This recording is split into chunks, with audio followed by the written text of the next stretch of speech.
see a lot of familiar faces, so some of our partners, and I'm happy to discuss our work in capacity building. Ну, тут зрозуміло, Кріс подякував за вашу увагу, і ми дуже раді вас всіх бачити і продовжувати нашу дискусію з нашими партнерами щодо інституційного розвитку. So we'll do about 10 or 15 minutes or so just about our program and kind of what our approach has been to capacity building, and hopefully that will lead to some questions from you all. Протягом десь 10-15 хвилин ми поговоримо, які є наші підходи до інституційного розвитку, до розвитку організацій, і потім з задоволенням відповімо на ваші запитання. Just very brief information about our project. We just launched a new 5-year, $14 million project funded by USAID. It's supporting independent media, but one of our objectives, the fourth objective, is to improve the organizational capacity of media CSOs. Зверніть увагу на перший слайд, це загальна інформація про нашу програму, п'ятирічний проєкт, це наш бюджет 14 мільйонів, і оці 4 наші завдання, які поставили перед нами Американське агентство з міжнародного розвитку. І наша мова буде йти, зокрема, про останній, вже виділений, покращення організаційної спроможності українських недержавних медіаорганізацій. And the fourth objective is really reflecting the emphasis by USAID on trying to prepare local organizations to receive direct assistance from USAID.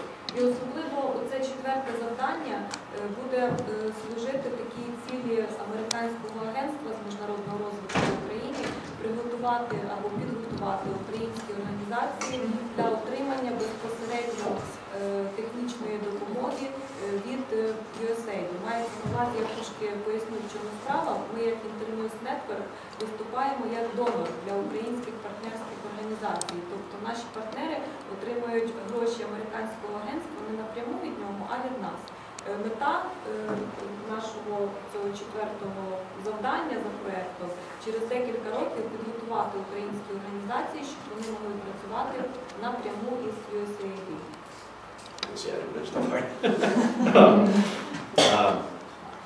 This is a list of our core partners. The media program has actually been running for about 8 years prior to this new award, and during that time we've developed substantial relationships, working relationships with roughly 11 or 12 media-focused NGOs.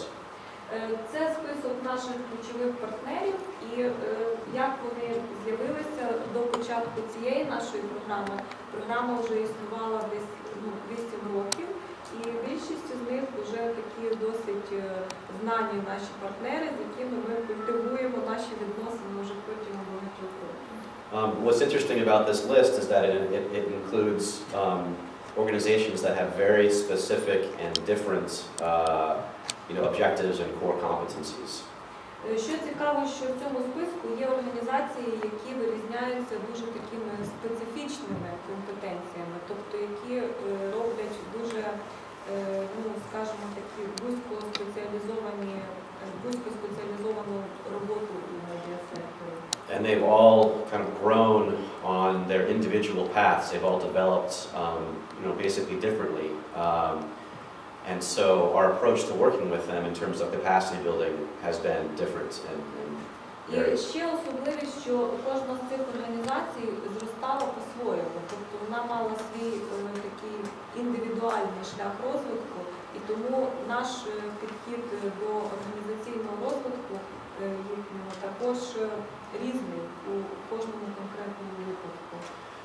There are some groups in here like Telekritika that have been working for 10 years and have more of an institutional structure. There are some organizations that are a little bit younger, like Svidomo, that do different kinds of work. There's associations like MOM, who are focused on servicing a very specific type of client. До прикладу, серед наших ключових партнерів є така організація, як Телекритика, яка вже має 10 років історії і досить такий вже поважний інституціональний розвиток. З другого боку, є організація Свідома, яка є досить молода. Свідомо, для тих, хто не знає, це організація, де Ігор Соболєв директор, ми проводжуємо низькі розслідування. досить, вона гарні робить послуги на медіаринку, але щодо інституційного розвитку досить ще така на початкових етапах розвитку. І є, наприклад, така поважна асоціація, як Незалежна асоціація телерадіомовників, НАМ, які також вже досить так просунулися в плані інституційного розвитку, і ми з ними працюємо вже, можна сказати, на вищому рівні. There are some common, I think, traits among our core partners. Most of them are NGOs or not-for-profit. The way that they're organized is kind of, I think of them as vertical, meaning that there's a very strong leader or the person who's kind of founded the NGO and has decided to grow the NGO and is dedicated to the work. And everything kind of falls underneath that person. Така особливість, тут пункт номер 2, ви бачите, що структура більшості наших цих недержавних організацій, партнерів є вертикальна. Тобто вони засновувалися і зараз працюють в такому плані, що є сильний лідер, який, власне, і вирішував, що організації робити там на кожному з етапів розвитку. І вся організація, можна сказати, що працює на цього лідера, але тип діяльності і способи виконання там різних проєктів все рівно орієнтуються на те, що лідер вважає за потрібне робити. Це називається вертикальна структура. And I think because of the nature of how these organizations have developed, they're very focused on service delivery, on doing the work. And so my experience of working here for a year is that sometimes organizations have different ideas of what capacity building and institutional capacity really is. І більшість цих організацій сконцентровані на так званому service delivery, тобто на наданню послуг медіасектору або те, що тут написано doing the work, тобто сконцентровані на тому, щоб щось робити. So we basically have three strategic or three capacity building objectives or foci. One is strategic planning, fund diversification, and audit readiness are kind of the three main areas that we are supporting through the UMedia program. Ось це наші три пріоритети, які ми підтримуємо як компонентом програми UMedia. Це стратегічне планування, диверсифікація фондів організації і готовність до міжнародного аудиту. And as I mentioned before, part of our agreement with USAID is to identify and prepare at least 3 of our partner organizations to receive direct assistance by the end of the 3rd year of our project. І ось оцей самий останній пункт, це свідчить про те, що наше зобов'язання перед USAID, перед Американським агентством міжнародного розвитку, через, допустимо, 3 роки підготувати десь 3 організації для того, щоб вони могли напряму отримувати кошти від USAID. Our approach in terms of how we classify our organizations, as we're moving ahead into this new project, we have taken that list of core partners and kind of broken it up into 3 groups. First, our leader organizations, and we have 4 of them, that are doing very specific types of institutional capacity building activities in order to get them to to reach that stage where we feel that they're capable of receiving direct assistance. There's kind of core partners who are organizations that have developed themselves, that are kind of doing a lot of investing in institutional capacity building, but maybe have not reached a certain level as the leaders. And then there's new or emerging partners that are smaller, newer organizations that require a little more kind of hands-on work in terms of identifying capacity building needs and actually defining activities. Тут ви бачите наш власне внутрішній поділ наших всіх партнерів на 3 групи. Це організації-лідери, яких ми маємо зараз 4, ключові, якщо перекласти так буквально ядерні партнери, і нові організації або ті молоді, які нещодавно заснувалися. І Кріс щойно сказав вам ознаки перших 2. Що означають ці лідерські організації? Серед лідерських організацій у нас є 4. В нашому проєкті це Незалежна асоціація телерадіомовників, телекритика, Інтерньюз Україна і інформаційний прес-центр в Криму. Це хоча не національного рівня організація, але на півострові вони досить такі знані і це досить потужна така медіа структура саме на державному секторі, тому ми їх також ввели в групу лідерів. В цій групі лідерів організації зорієнтовані і на виконання якихось програмних робіт, або то, що ми називали як service delivery, на надання послуг медіасектору, так і на, вони вже досить таки на високому рівні щодо інституційного розвитку. Це означає, що в них вже якась є вироблена внутрішня структура, внутрішні правила, процедури. Вони вже вміють входитися з міжнародними фінансами, тобто мається на увазі вже знають, як виконувати гранти міжнародних донорів. Оці core partners, тобто ключові партнери, вони також вже досить розвинені, але в них, можна сказати, більше орієнтація на виконання послуг, аніж поки що на інституційний розвиток. Хоча більшість із них вже чітко знають, що їм потрібно робити в плані організаційного розвитку. І з ними ми також в нашому проєкті співпрацюємо в такому вигляді, що до наших проєктів включаємо елементи інституційного розвитку, які от на даний момент їм конче необхідні. Well, the newer emerging groups, partners that are less developed but have a very specific type of service delivery or are receiving grant funding from us but are just beginning their institutional development. І щодо цієї третьої групи, це молоді організації, які хочуть щось надати, якісь послуги медіасектору, і вони знають, що їм потрібно в плані програмної діяльності. Ми також вже частково їх фінансуємо і будемо оголошувати конкурс, наберемо більший пул, але в плані організаційного розвитку вони є ще досить слабкими. В них, можна сказати, ще все попереду, в процесі building. So you can imagine that the organizations that comprise these three groups have very specific needs in terms of their organizational development. Some of them are very strong on, say, internal policies and financial management, but maybe weaker on human resource management. And so part of our job is to work with them to identify the very specific areas they need to develop, and then to design either trainings or support through subgrants to address those issues. Всі організації, які належать до всіх цих груп, і особливо до перших двох, мають дуже різні потреби в інституційному розвитку. Наше завдання в складі нашої програми є оцінити і виділити дуже специфічні галузі, в яких потрібна наша допомога в плані інституційного розвитку. В одних, скажімо, більш розвинута система фінансового менеджменту, але менше вони поки що звертають увагу на управління людськими ресурсами. В інших там внутрішні правила процедури ще не розвинуті. І наша робота, як я вже сказала, полягає в тому, щоб виділити ці специфічні такі галузі, де потрібна допомога, і надати наші так звані capacity building grants, тобто гранти на інституційний розвиток.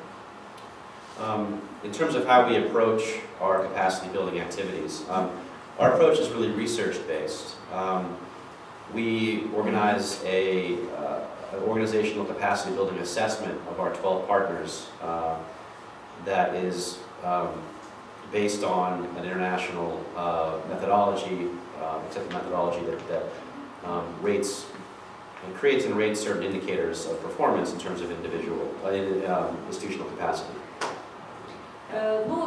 Це, власне, ви бачите, як ми, наш підхід до організаційного розвитку. Перш за все, ми проводимо організаційну оцінку рівня організаційного розвитку і потім дивимося, які, власне, є потреби у цій галузі. Based on the results of that assessment, then we work with the partners to design either grants or trainings, site visits to do evaluations. Again, really based on the results of the assessment, we design the approach to addressing the capacity building needs of partners. Це от види діяльності нашої вже, які, що стосується дизайну звичайно, нашої програми в інституційному розвитку. Ми або надаємо гранти на інституційний розвиток, проводимо групові тренінги. Наш персонал наносить так звані сайт visits, тобто це візити в організації для того, щоб насправді дослідити організаційні потреби і їхній розвиток. Ну, те, що Кріс ще не назвав, але там ви бачите ці два останні пункти peer-to-peer і site visits. Сайт visits назвали. Peer-to-peer, що це означає? Також ми використовуємо такий якби вид навчання, якщо так можна сказати, для державних організацій, коли якась організація, яка вже пройшла певний етап, або, наприклад, вона працювала з зовнішньою консультаційною фірмою, або вони відвідали якийсь тренінг, або вже розробили в себе якусь там внутрішню систему правил процедур, щоб людина, яка відповідає за цю галузь, чи це фінансовий директор, чи директор організації, чи головний бухгалтер, поділився із своїм досвідом із своїм же колегою такого самого рівня, чи з іншої організації. Це спрацьовує набагато краще, ніж такі менторські тренінги, як потрібно робити і які міжнародні правила. Ми таке також використовуємо серед наших. And then the final piece of the cycle is the follow-up assessment. So we use the same methodology, the same consultant to do a follow-up assessment at the end of the calendar year to evaluate how much progress has been made according to the indicators and the criteria of the assessment.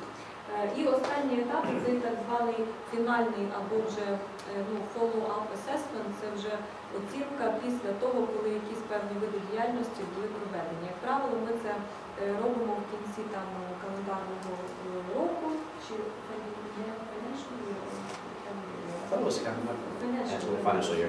в кінці фінансового року. Американський фінансовий рік, як ви знаєте, закінчується 30 вересня, а не 31 грудня. І ми вже дивимося тоді, наприклад, за рік діяльності, який прогрес відбувся в певній організації. Там є певна система оцінювання, зараз ми вам покажемо, і дивимося, наскільки ефективними були оці обрані нами види діяльності. So this process allows us to make those categories I referred to earlier, the leader organizations, core partners, and it really helps us to quantify and to evaluate the institutional capacity of our partners. Знову почнемо з кінця, це допомагає нам самим зрозуміти інституційний рівень інституційного розвитку наших партнерів, а з другого боку допомагає нам, може перерозподілити якогось року знову на ці групи, лідируючі партнери, ключові партнери і ті, які щойно починають діяльність. Just a quick slide on the criteria and the indicators for the assessment. This methodology assigns external and internal criteria and indicators for each organization, and then assesses each of those criteria. Тут ви бачите критерії, за якими проводиться наша оцінка, це методологія САТі, зовнішні і оцінка зовнішніх і внутрішніх систем і стандартів організації. And we'll talk about this a little bit later, but where Compass has helped us, following the assessment of some of our partners last fiscal year, Compass came in and did a training audit essentially to work on some of the indicators that are associated with financial performance. Згідно з цими критеріями, які ви бачите, нам, власне, Компас допоміг під час тренінгового аудиту оцінити, що ж відбувається в наших організаціях і як в них відбувається саме цей процес інституційного розвитку. Just kind of going back again to how we work as an organization on capacity building. Probably the first key aspect of our approach is that we have a dedicated staff to capacity building. That's Natalia Ivanov.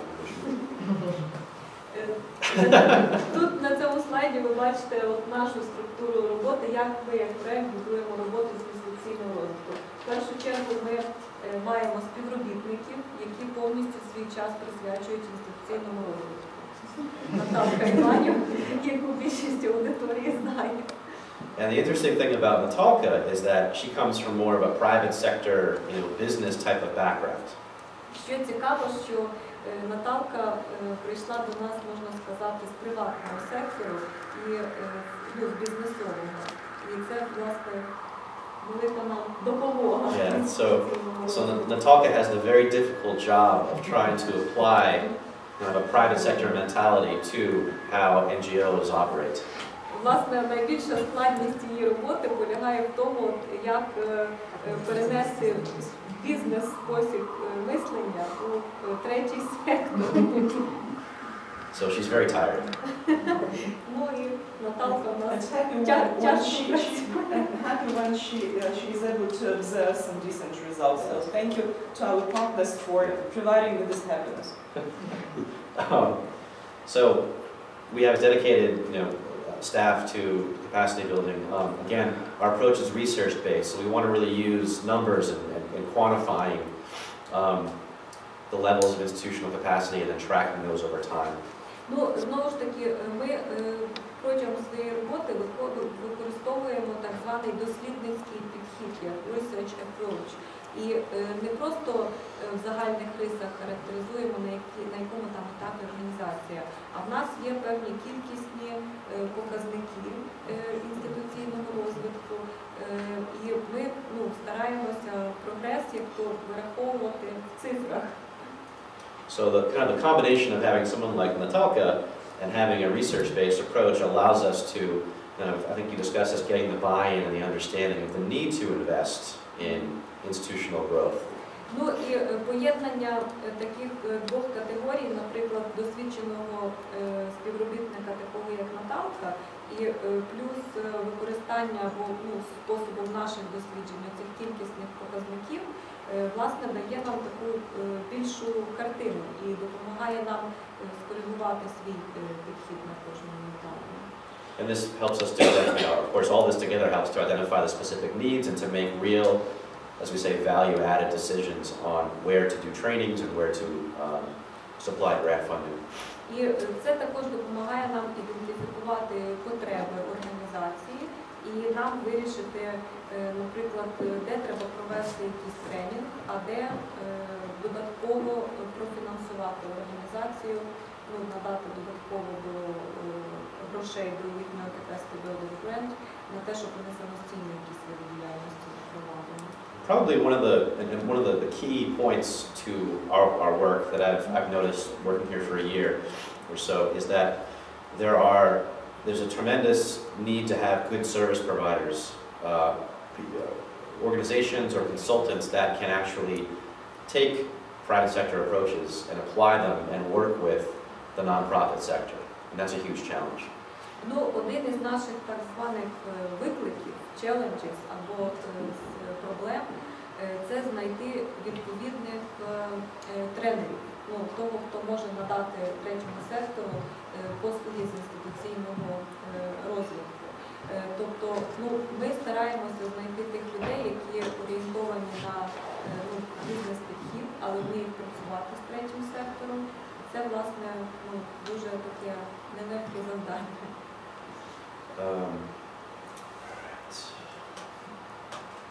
These are just some examples of the trainings that we've done. And again, with regards to service providers, we've managed to find, with Natalka's assistance, a nice core group of trainers and consulting firms that can do organizational planning, can do financial management. People like Compass who actually can take their experience and apply it to the groups that we work with. Ну, тут ви бачите приклади тренінгів, зараз я перекладу, кому потрібно конкретніше по тренінгу. Але ми вже за допомогою Наталки, в тому числі, набрали таку групу ключових наших тренерів, тобто надавачів послуг з інституційного розвитку, яких ми постійно використовуємо в нашій роботі з партнерами. Скажіть, потрібен переклад назв тренінгів, які ми проводили? Потрібен, так? Значить, перший – фінансовий менеджмент для недержавного сектору, дві частини, тобто два тренінги було. Друге – фандрейзинг, тобто, розумієте, що це таке, здобування коштів різними шляхами від донорів і не від донорів, і організаційна сталість. Третє – недержавний сектор, неурядові організації, пристосування їх до вимог нового податкового кодексу, маркетинг, тобто просування і маркетинг організацій, і нові відео і конвергентні редакції. Конвергентні редакції – це поєднання в одній медіаредакції різних інструментів поширення інформації. Тобто це і застосування інтернет, і застосування різного типу технологій, різних шляхів поширення інформації і так само здобування інформації. Ну і перед тим Кріс ще назвав компанію «Компас» серед наших таких ключових надавачів послуг, які, власне, нам дуже допомогли із тренінгами нашим партнерам, не з тренінгами, і з аудитом наших партнерів, і допомогли саме з розвитком фінансової системи неурядових організацій. So the last slide on kind of looking ahead to the next couple of years on the new media program. Looking back to that list of core partners, our job is really to kind of turn the leaders into direct USA recipients and help the core partners who are motivated and interested in elevating their institutional capacity, turn the core partners into leaders and again, generate the buy-in and help with the plans for capacity building for our emerging and new organizations. So it's a constant cycle of trying to elevate the level of capacity building across these three groups. Тут ви бачите, що ми, власне, плануємо наперед, дивлячись вперед щодо розвитку наших медіа неурядових партнерів. Як звичайний такий цикл в інституційному розвитку. Ті, хто зараз лідери, ми їх хочемо підготувати до того, щоб вони напряму могли отримувати технічну допомогу від USAID. Ті, які зараз знаходяться в ключових партнерах, через якийсь час, щоб вони також опинилися в лідерах. І третє, це, звичайно, постійно ми будемо знову вивчати потреби організацій, які ще поки що знаходяться на початкових етапах розвитку, і для того, щоб підтягати їх до рівня тих, хто вже пройшов певні етапи. Yeah, I'll stop there. It's been, I think, long enough, and this is just kind of a taste of our approach and the activities that we've been funding and about our partners. There's obviously a lot more than just within this presentation, but hopefully we can have some discussion and questions. Може, у вас давайте є якісь питання, або можемо продискутувати якісь моменти. Пожалуйста, если есть вопросы. Да, непосредственно.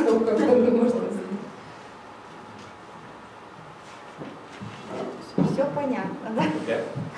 Можна? Добрий день, Марта Баянна, керівник громадської організації Ліга політологів міжнародників Депкорпус. У мене таке питання, чи можна якось пройти курси, як розвивати організацію саме для більш ефективної діяльності саме від USAID?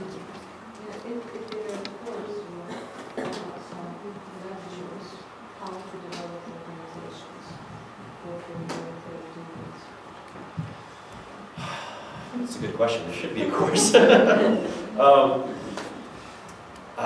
I don't think there's a USA course on organizational development. There are materials that can be found on the USA website about institutional capacity building and the tools that USA uses to evaluate institutional capacity building. Ми не думаємо, що є такий специфічний курс, як саме розвивати організацію за вимогами USAID, так?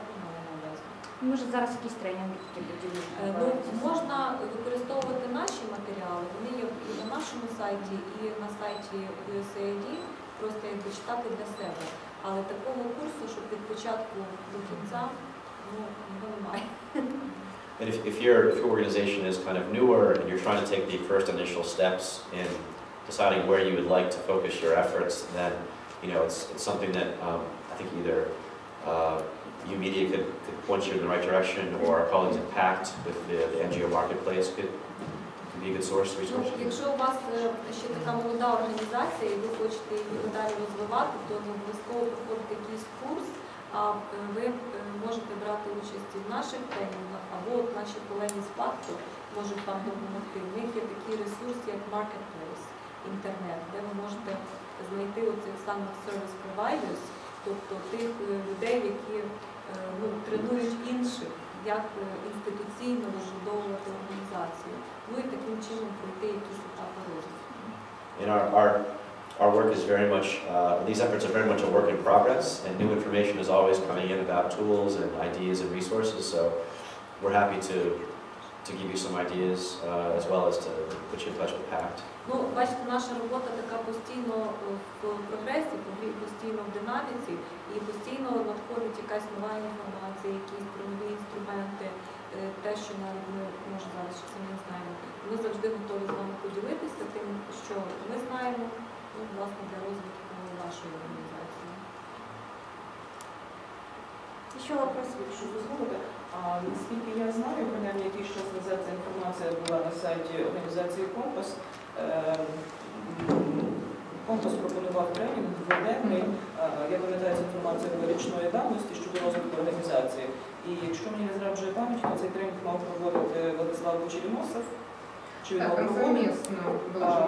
Принаймні так, один з 3 части только з ключових тренінгів. Власне кажучи, послугами цього консультанта ми користуємося вже не один рік при оцінці наших організацій, тобто це поєднання і практичного досвіду, і теоретичних знань підготовці.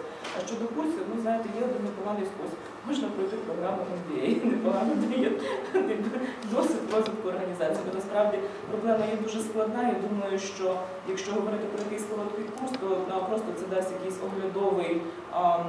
оглядову можливість, якісь можливо больові точки. Але для того, щоб прийнятися цією проблемою, зрозуміти її глибини, на превеликий жаль, на мою думку, дводенного тренінгу є замало.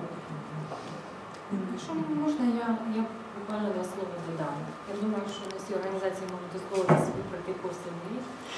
Але думаю, що більшість організацій можуть дозволити піти собі зареєструватися на сайті Marketplace, який є онлайновою платформою, який має інформацію там про більше 300 провайдерів з різних тематик і з різних сфер. Крім того, якщо в організації є проблеми з тієї чи іншої тематики, вона може через ваучерну систему податися до організації ПАК і отримати фінансову підтримку на отримання тієї чи іншої послуги. Чи це тренінг, чи це коучинг, чи це консультація, чи це будь-який інший вид